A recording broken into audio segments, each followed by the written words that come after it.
Hello everyone! Good morning! Kumusta po kayo? Sa mga bago pa lang, I'm Ronald Orkin, AI Life Planner for more than 6 years now. Ayan, for today's video, i-share ko lang una, yung aking experience sa first approved na life claim ng client. Pangalawa, yung importance of having an insurance.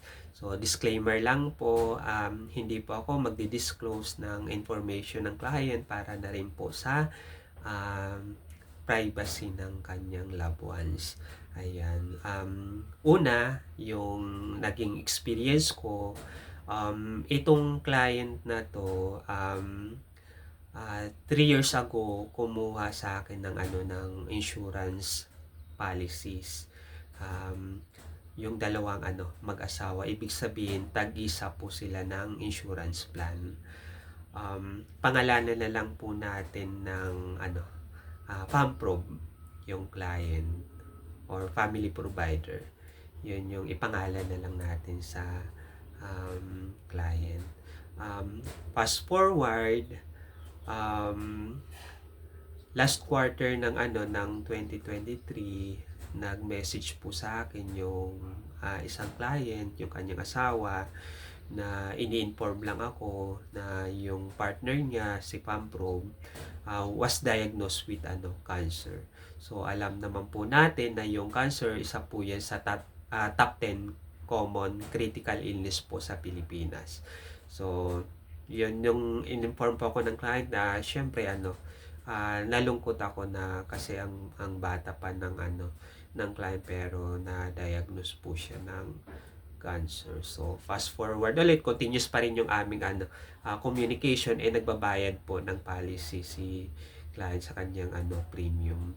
Ayan. So, fast forward, itong August lang ng 2024, ng umaga, nag-message po sa akin yung partner niya, inform na ako na nawala na po. So, ibig sabihin, namatay na po si Pampro.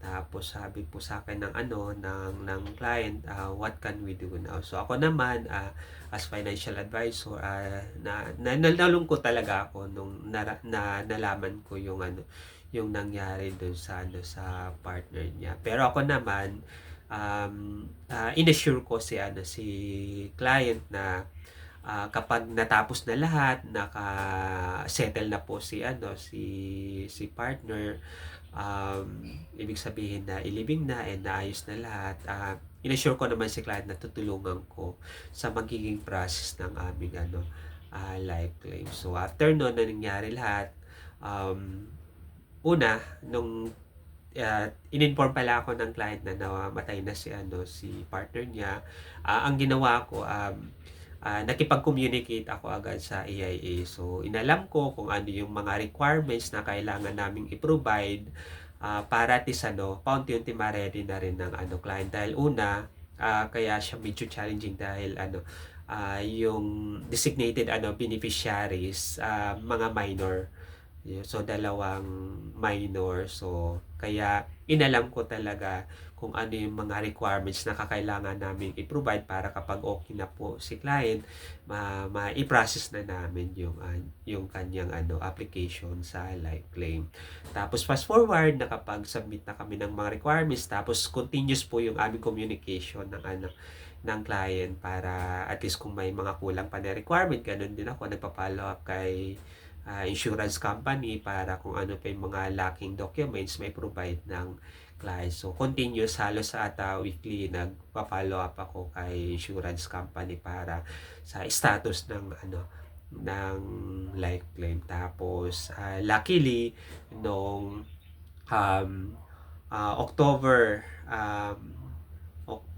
itong October lang, early October, in-inform ako ng insurance company. So nakalagay dito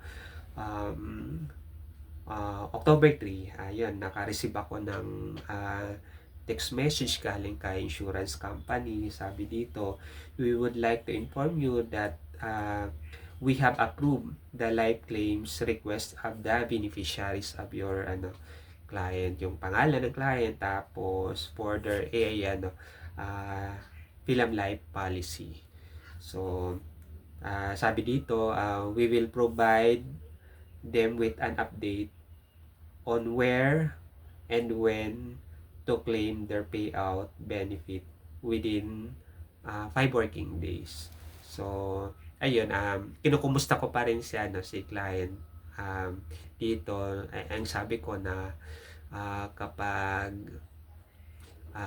inform niya lang ako kapag naka-receive na ulit siya ng text message para kapag na-receive niya na pa yung kanyang payout.